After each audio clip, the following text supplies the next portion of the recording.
This crowd rises to its feet. Vaccaro slammed it home. Garland left wing, free ball. Perfect! Garland went to the lane, lobbed to Mobley. Pow! And Allen blocked the shot at the rim. Pow! With the left hand and a foul. Welcome to the Chase Down Podcast, part of the Cavs media family. I'm your host, Justin Rowan. The Chase Down is presented by Fubo, the official streaming partner of the Cavs. Watch over 350 channels of live sports and TV, including FanDuel Sports Network without cable. There's no cost and no commitment. Try for free at FuboTV.com/Cavs.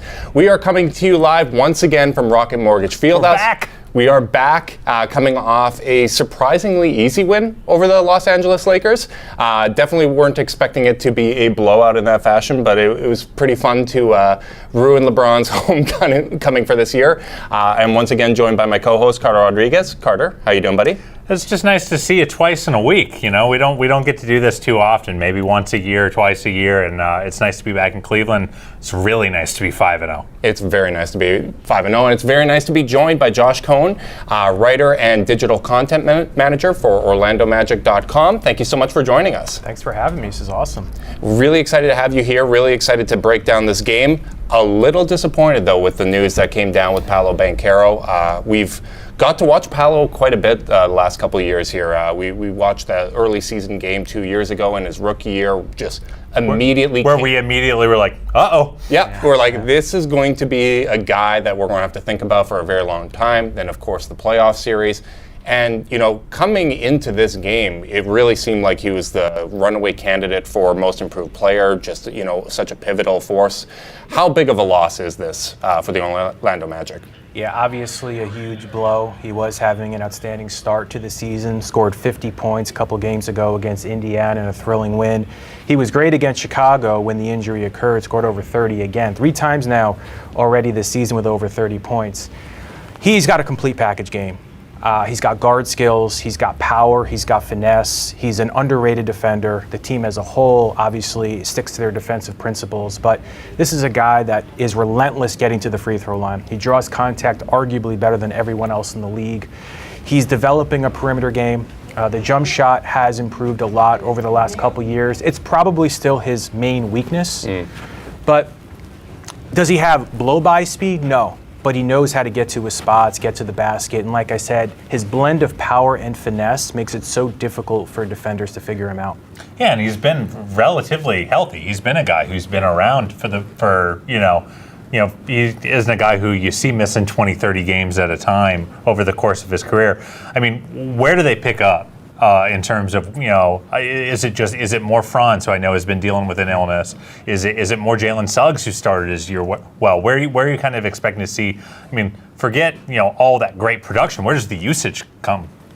Yeah, well, first and foremost, this is a defensive-oriented team. So even when you lose your best player, who's obviously your best offensive force, you can still benefit by being a defensive-oriented team. They're still going to stick to those principles. Jalen Suggs has been working on his playmaking skills. Coming into the year, that kind of made him more of a primary point guard to some extent, with Markelle Fultz no longer being on the team. And he's done a good job in spurts. But his stationary spot-up jump shooting has gotten substantially better. He's taking shots from way further out than he did last year, and he's making them at a much higher clip. This is a guy in year one who only shot 21% from 3. He has steadily improved that mark the last couple years, and already this year he looks markedly better. Franz is now going to probably be the main creator, the main orchestrator. His driving ability, arguably at his size, is second to none. Amazing finesse, amazing footwork. He gets to the basket. He's so elusive. And he's put on some strength, so he's also getting to the free throw line a little bit more. And like you said, he's been dealing with some illness. But when he's healthy, he's a force too. I think you can make an argument. He has actually been pound for pound their best defender. I know you have Jalen, you have Jonathan Isaac, also great defenders. That's a high bar. Franz is arguably the best positional defender. Super high basketball IQ, doesn't make any mistakes, always in the right spot. So both ends of the floor, he is a force. I find it interesting you mentioned Jalen Suggs' growth as a spot-up player, because there's almost some parallels between how the first LeBron-era Cavs team was constructed and this Orlando Magic team, where, it was a defense-first focus, and then from the guard position, you really had combo guards, right? Like someone that can run the offense at time, but you were playing off these dynamic point forwards. And, Paolo's absence, obviously it's going to hurt them, but you do have that benefit of a high floor because of the defense. And sometimes there are opportunities that arise from this, right? Like maybe Franz, it's a little too much to ask him to be the full-time playmaker, or at least at the start of, this absence. But the growth that can occur during the stretch may end up paying dividends later on in the season. Yeah, and another player to mention as far as playmaking and orchestrating is Anthony Black, who's also gotten off to a pretty solid start. It feels like a little bit of a sophomore bump coming. Yeah, now the thing that he struggled with last year was when he got into the paint, which he's pretty good at doing with his stop and start game. He's very crafty. He doesn't have blow by speed. He's got great size. His finishing was not necessarily his strong suit last year. He's gotten better at that. He's able to switch hands on his drives, finish from both angles. So that's something that to keep an eye on anyway, to see if he continues to improve. And just like Jalen Suggs, a great on-ball defender, very relentless, can pick up guys in the backcourt, come up with steals, deflections. So he's a guy to keep an eye on, especially with Paolo out, because the ball is going to be in his hands a little bit more. Yeah, another kind of parallel between the Cavs of yesteryear and this Magic team is that they left that each team just 1 year later left their playoff experience going, man, we need some shooting. And you look at this Magic team, and their big offseason acquisition was Kentavious Caldwell-Pope out of Denver. How does he fit in so far? How's been that acclimation process of adding him to the starting lineup? Yeah, so his shooting has been off to start the year. There's no doubt about that. He's not shooting it at the clip that he did last year to this point. He shot over 40% from three of the last 4 years, so we know that he's capable of turning it on at any given point. But the thing he brings every single night is defensive intensity, which makes him and Jalen Suggs so dangerous from a defensive standpoint. Also a very high basketball IQ. Arguably one of the main reasons why both the Lakers and Denver won championships in those respective seasons, because of that defensive ability. His voice in the locker room has been huge. Players listen to him. They care about what he says. He's a huge influence on them. He's not that old himself. I mean, 31 years old. He's still kind of in the prime of his career, so I think he'll turn it up, especially with that shooting. But he's good coming off screens. He normally is a great corner three-point shooter, especially from the right side. He's one of the best in the league the last few years. So I think eventually you'll see him turn it up in that area. Yeah, and it's interesting. It's funny to hear him as like the veteran in the locker room. It just shows you, one, that we're getting old. Because I remember him in Detroit as like maybe this guy's got a little something. Yep. I think he came out of Georgia. Yeah. Now he has become one of these tenured veterans. And it's funny you mentioned the shooting, because much like another veteran addition that we had last year in George Niang, it was, context is so different for these shooters, and there is an adjustment period.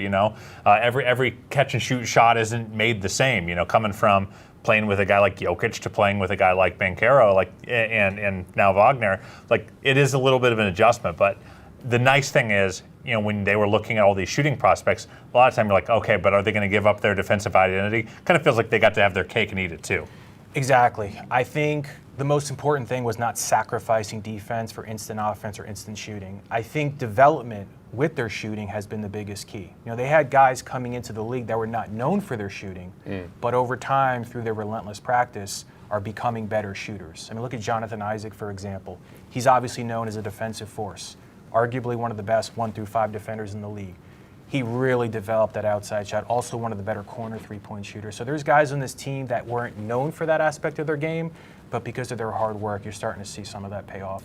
Maybe this is why I like the Orlando Magic, and I'm kind of excited that this is likely going to be one of the Cavs' rivals moving forward, is because there are so many parallels, right? Like the Cavs did put that early emphasis on the defensive end of the floor, understanding that that's going to give them a floor as a team, brought in guys that weren't necessarily as known as shooters and developed someone like Isaac Okoro, who was a 39% three-point shooter last year. Evan Mobley's been stretching that out.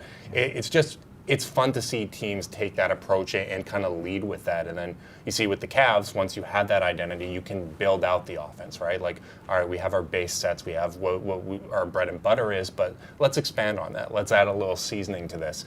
It's also just funny given how you look at some of the national conversations about the NBA that, there's no defense, we don't like these high-scoring games. it's almost a little hypocritical when you look at a series like Cavs Magic last year that was so competitive that was a real defensive Nasty. battle. Yeah. And the conversation around it was mostly mocking it and saying, "Oh, well, this wasn't fun to watch." It's like people don't know what they want. That's a good point. I think in the playoffs, no matter what the statistics show in the regular season, the game is inevitably going to slow down anyway in the postseason. So you're going to have to be a defensive-focused team regardless. Everybody's playing with the most high-up intensity possible. So to me, some of the regular season stats don't necessarily translate to the playoffs anyway. There are exceptions, don't get me wrong. But I feel like no matter what, if you bring it defensively in the postseason, you're going to give yourself a chance to at least win a few games, if not win an entire series. And I think that's what the Magic's focus primarily is. If they just continue to lock in defensively, they'll have a few really good offensive stretches, and that might be enough to catapult them. Yeah, just speaking of that, Cavs had to learn some hard lessons. They had, I would say, a much rougher first foray into the postseason and their five-game loss to the Knicks than the Magic did in their 7-game loss to the Cavs. But, those are so instructive on a team's development curve of, what do we need to get better at? What are the things that, we're not ready for that we need to be ready for? What have you seen from this team, this organization coming out of that postseason? What did they learn? I think the number one thing they learned, which might be stating the obvious, is that the more games you win in the regular season, the more home court you get. we know what happened in last year's Cleveland-Orlando series. The home team won every single game. That's not going to happen in every series. That was kind of an exception to what normally happens. Usually, most of the time, the home team wins, but usually there's a road team that picks up a victory here and there. In that series, for whatever reason, all 7 games went to the home team, and it really wasn't even that close. I mean, maybe except for games 5 and 7 in the first half. The home team pretty much dominated. Yeah. I mean, so they came into the year like, we got to treat game 36 in Charlotte, in Washington, wherever it may be, just as important as playing at Boston, playing at Cleveland, because it really did make the difference between them getting, let's say, a 2, 3, or 4 seed and the 5 seed, where they didn't get the home court advantage in that first round. I know Cleveland's got a great home court. I've been in here. It's phenomenal. Orlando has really become arguably a top 5 home court. And I'm not just saying that because I'm there a lot. The intensity in the building, it was noteworthy during the sounded playoff loud, series. yeah. And I remember Justin and I literally were messaging on the side with, when did Orlando get a good home legit. court? It is legit. And this team, especially because they're so young, they're spirited, they bring a lot of energy. Easy to root for. They get fueled off of it. And they do play a lot better at home. It showed in the stats last year. I'm sure it'll have an effect this year. Of course, without Paolo for a while, we'll see. Numbers will get wonky, probably. Yeah, it will. But they bring it, especially defensively at home. I mean, they are so tough to crack. Mm-hmm. And I think that's one of the interesting things coming into this game tonight is, there may be the potential for a Cavs letdown, right? They're coming off an emotional win over the Lakers. Things have been rolling for them. Paolo's out of the lineup. You always worry about the potential of not keeping your foot on the gas. And especially against a team as good as Orlando is defensively, if you don't establish that rhythm and Orlando gets a little bit of confidence, there's still a lot of talent out there, as you said, right? Like Franz is capable of getting it going, and there's great depth, a lot of big men, a strong interior presence. How do you expect Orlando to challenge the Cavs and kind of handle the assignments defensively? Yeah, frankly, who's going to start? Yeah, that'll be determined in a few minutes when Coach speaks, but we'll see if they go with Anthony Black. They could start Jonathan Isaac. Even rookie Tristan Da Silva, who knows, could get some added minutes in there, but we'll find out soon. Yeah, I mean, the thing about the Magic so far, now I know we're only judging it off what they were doing with Paolo, but they are making a very concerted effort to get up more threes. They're top 10 right now in three-point attempts. Last year, they were second to last in three-point attempts. It is crazy how many parallels there are. This is the Cavs 2 right. years ago to the Cavs last year. Right. And outside of KCP, the personnel, for the most part, is the same. The one thing the Magic always do, now they did it with Paolo, they could do it still with Franz and Anthony Black because he's also good at getting into the paint. They are relentless at getting into the paint. This is arguably one of the best teams at cracking the rim paint. pressure, it's exhausting. Yeah, they wear you down by just keep attacking. Now last year, it was even if the defense collapses, still try to get a shot up at the rim. And they were good at that. But was their spacing good enough? Was their movement good enough? Did they get enough corner three-point looks? They probably didn't, which is why they were second to last in threes. They are generating a lot of three-pointers. Without Paolo, will that change? Remains to be seen. But I do think they're going to continue to try and use that floor spacing to their advantage and hope that the percentages are high enough where it can keep them above the float. I'm very curious to see how they approach this game, because I remember early in that playoff series, Jalen Suggs started out on Darius Garland to start those games, kind of understanding that, hey, like Darius is kind of the main playmaker here. He's someone that, when he's rolling, everyone else benefits from it, and we trust, Gary Harris to guard Donovan. And, as the series changed and it was kind of clear that Darius wasn't at 100%, you saw a little more Suggs on Donovan. I'm very curious to see how they kind of dictate assignments in that guard matchup. Obviously, Kentavious Caldwell-Pope is a fantastic defender as well.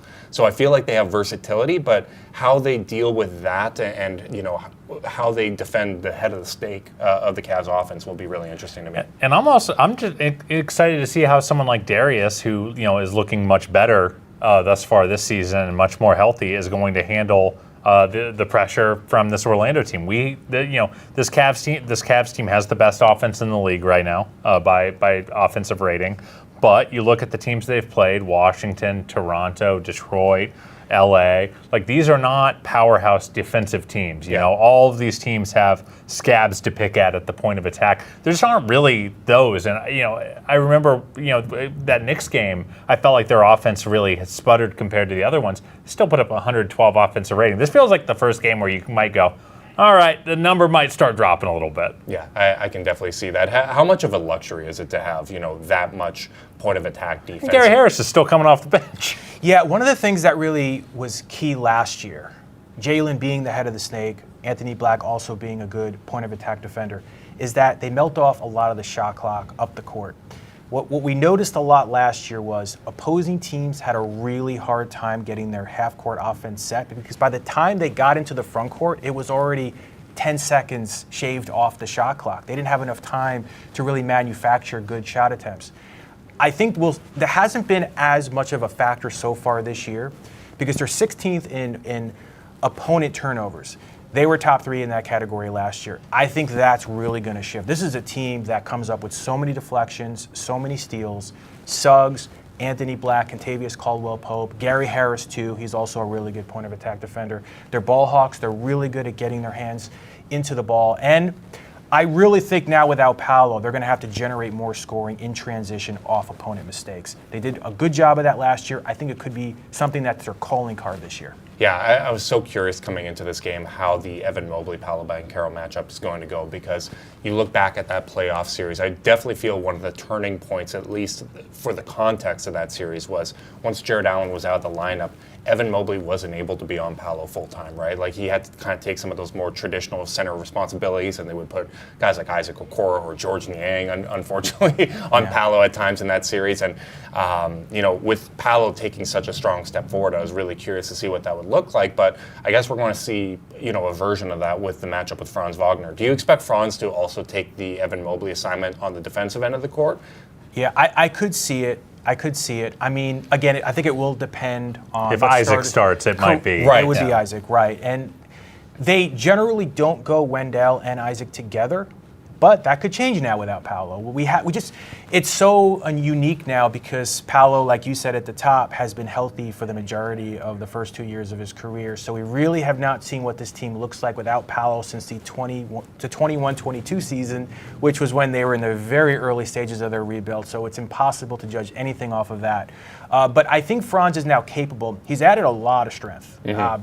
You could see it when he attacks the basket. He has been sick the last couple games, so that's going to factor into that. But when he was healthy, you could see the added strength. So I think he is capable of showing resistance against players who either like to play down low or just simply have more size against him. Yeah, I mean, I'm a big fan of Franz. I think his game is just, I love the physicality. I love kind of the ways that he's able to maintain body control while ramming into defenders. I think that, the balance that he plays with is really amazing. He did struggle near the end of that series. He did. And where are your kind of thoughts on his development arc? Is it just three-pointers got to be better? Right. What are the things that you really want to see from him that take him from really good secondary kind of star next to Paolo to like a star in his own right? Yeah, I mean, he averaged just under 20 points while shooting 28% from three. I mean, that says a lot about his offensive capabilities. He really is difficult to Not so much make sure he doesn't blow by a defender, but he's so patient with the ball and so methodical that he's quick to make a sudden shift when he sees the defender falling asleep. He's arguably the best at that in the league. He reminds me a lot of Manu Ginobili during his prime, except Franz is 6'10". I think there's a lot of commonality there. Kind of acrobatic, but just has an eye for details and knows when to attack at the right moment, which makes him a great driver, and he finishes a lot of those shots. But yeah, like you said, the three-point shot. He looks a lot better in that area so far this year, both on pull-ups, off movement, and then also stationary shots. Now, without Paolo, he's probably going to have to create more for himself. He has developed a little bit of a mid-range shot. A couple years ago, we saw the Dirk Nowitzki kind of fade away. I wonder if he'll bring that back a little bit. Plays for the German national team, you know? So Come on, it's right there. He has a lot of skill. I don't think he's employed everything yet. Maybe without Paolo, he's going to have to do more of that. Well, one thing that I always find interesting, and we've seen this with Evan, where team got good faster than we were expecting, and the development arc has to speed up. Like if Orlando was probably where they thought they were going to be when they drafted Franz, like maybe even now he's still getting to stretch his game more, try stuff just to try it. But this team's trying to win playoff series. Yeah. So like your window for trying new stuff gets limited, and it's like one of the few downsides to getting better faster than you thought you were going to. Yeah, I'm surprised myself sometimes how quickly some of these guys have developed. When we saw in the 2021-22 season, when they only won 22 games, it just looked like they were really That's 2 far years away. ago. 2 years ago, yeah. Now, obviously, getting the number one pick and having a guy like Paolo Banchero there to take changed everything. Sure. But slowly but surely, and it's not just Franz, it's not just Jalen Suggs. We mentioned Anthony Black. There's a little bit of improvement from each guy that we just didn't necessarily see coming in the last couple years. Wendell Carter Jr. isn't the same player that he was a couple years ago. Now he was a reclamation project coming in. He He didn't have that rep. Great rebounder now, underrated defender, great positional defender, really strong in the post. He guards, I looked at some numbers not that long ago. He guards Jokic, Embiid, arguably among the best in the league defensively. So there aren't many guys that have been able to kind of crack his defense. So yes, his shooting needs to improve. It's not his strong suit. He has struggled in that area to start the season, but like I said, each guy you can kind of point to something that has gotten better, and that's impressed me. And there are eras of past eras of the Magic, past eras of the Cavs where that wasn't happening all the time. There were players who would show up the next year and sometimes be worse or exactly the same. Yeah. And I think it speaks to the culture that both these franchises have started to build, where it's like, hey, we have a place that actually fosters growth and development. And the strength of the player development staffs on both respective franchises. And, as you said, with drafting Paolo, from the Cavs perspective, drafting Evan Mobley, and all of a sudden you are a top 5 defensive team every single year. Drafting special players, you have to be lucky, you have to be in position there, but then to actually capitalize on their potential and develop them to find that ceiling. I think that's something special as well. And I'm so curious about how Evan Mobley plays in this matchup, right? Because we've seen him take such a larger role as an offensive hub for the Cavs, driving. And this is a tough team to drive against. Not only are they strong at the point of attack, but they're strong with the interior defense. They're going to challenge you on every level. And I think these are the type of challenges that pay off dividends, right? It's not about how Mobley handles this game at the start of November. It's where does he get his game to by mid-April? And the same thing with Franz, right? There might be some ups and downs during this time, but if he becomes a more refined player by the time playoffs come around because of this experience, who knows? Where Orlando can go. And as much as it hurts to miss Paolo for this stretch of time, other teams are off to a slow start. The Sixers are off to a slow start. The Bucks are off to a slow start. The Knicks are 500, right? There might be an opportunity to kind of weather the storm and benefit from this as well. Yeah, I think that's what they're telling them in the locker room. Just try to weather the storm. Realize that Paolo will eventually be back. I mean, they're ruling it right now 4 to 6 weeks, and they'll make a decision at that point where he's at in the injury treatment process. But it's just a matter of staying mentally strong, and I think that's what Coach Jamal Mosley is really preaching to his team right now. All the hard work they've put in over the summer, I think they have a confidence about themselves. They think they can do it. It remains to be seen what happens on the court. But Paolo is still going to be with the team every step of the way. I think he can still be an influence with his voice. I know that's sometimes a little cliche, but This is a very, I'm sure it is the same with the Cavs, but the Magic, this group is as close-knit as I've seen through my years covering the NBA and the Magic specifically. They are tight. They stick together. They all buy into one You saw system. tears after that post season loss last year. I love seeing that kind of stuff. You love to see these guys that work so hard for each other not getting where they want and really feeling those big feelings on the back end of it. Yeah, the vibes are always good with this group. Now, winning is the biggest factor with that. Sure. If you're losing a lot, things can start to deteriorate. We know about that. Nobody's friends when they're losing. Yeah, it's a lot harder, especially once the honeymoon phase is over and the expectations grow. The thing that the Magic had the last couple years was there really weren't that many expectations. I mean, last year they were just kind of taking the world by storm. They were I'm not going to say overachieving because they internally really thought overachieving expectations. At least. Certainly exceeding expectations. And I think that the people on the outside were kind of in awe of what they were doing. Internally, it wasn't that much of a surprise from what we had been hearing, but now that's kind of been removed. Mm-hmm. Without Paolo, maybe that'll still kind of exist a little bit. I think when they pick up wins that they otherwise wouldn't have thought to win, people will be like, oh, they do have a good supporting cast, or whatever the narratives will be. So I mean, we got a taste of that last year, right? With Evan and Darius announced out, on the same day. We were fortunate that was a weaker part of the schedule, but still, it was a team that was very banged up, and I think that stretch, paid dividends. Other muscles got stronger. Right. Donovan really showed like the best playmaking of his career. Dean Wade, I think it was big for his confidence, even though he got banged up. Jared Allen went off, and then you start that playoff series through the first 4 games of that series, that first round series. I thought Jared was the best player for the Cavs. He was 15 and 15. He was dominant. But before we get you out of here, what would you say is kind of the key matchup that you're keeping an eye on in this game? Yeah, like you talked about earlier, I'm curious to see who Jalen Suggs is on because we did see in the playoff series both Mitchell and Garland being his assignment. Jalen, he messes with everyone's head. I mean, I realize how good Mitchell and Garland are, and I'm sure they'll have He's good remarkable. games. He is unbelievable. For my money, he's the best point of attack defender in the league. Here's the best compliment I can give Jalen Suggs. We played, the Cavs played the Magic in the first round, and then they went to play Derek White and Drew Holiday, and we were like, oh, there's so much room to breathe. Way more room. Yeah, he exhausts you. Like I said earlier, he is so good at picking up a full court, and it exhausts you. We see it with every opponent they play. Now, they don't always win all these games, but we saw it with Tyrese Halliburton in the Pacers game recently. We saw it with Josh Giddey and Kobe White in the last game against Chicago. Even Dennis Schroeder in the Brooklyn game. He is a load. It's very difficult to stay locked in when he is just constantly relentlessly at you. And we'll see how Garland and Mitchell respond to that. I know they're great players. They'll probably find a way, but it won't be easy with Jalen. Yeah, it might be one of those games where they're going to have to rely on Mobley as a creator, maybe from the high post because he's not able to do it off drives, get the guards off ball actions. I'm fascinated by that matchup too. It's definitely near the top of my list. Yeah. Thank you so much for giving us your time today. Before we let you go, let the people know where they can find your work.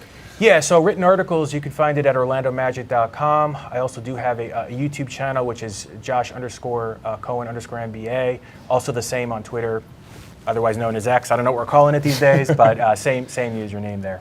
Oh, thank you so much. I'm sure we'll be bugging you in the future because I anticipate a lot of important matchups between these teams. Big thanks to everyone that tuned in live on YouTube as well. We really do appreciate you guys. Make sure you like and subscribe and click that notification bell so you know when we're going live. If you're listening via podcast, leave us a rating, leave a review, subscribe, unsubscribe, resubscribe, and help cook those books. And if you want to be part of the Chase Down's exclusive Discord chat, send a screenshot of that review to chasedownpod@gmail.com. However you choose to support us, we really do appreciate it. Make sure you guys are staying safe out there. Until next time, go Cavs.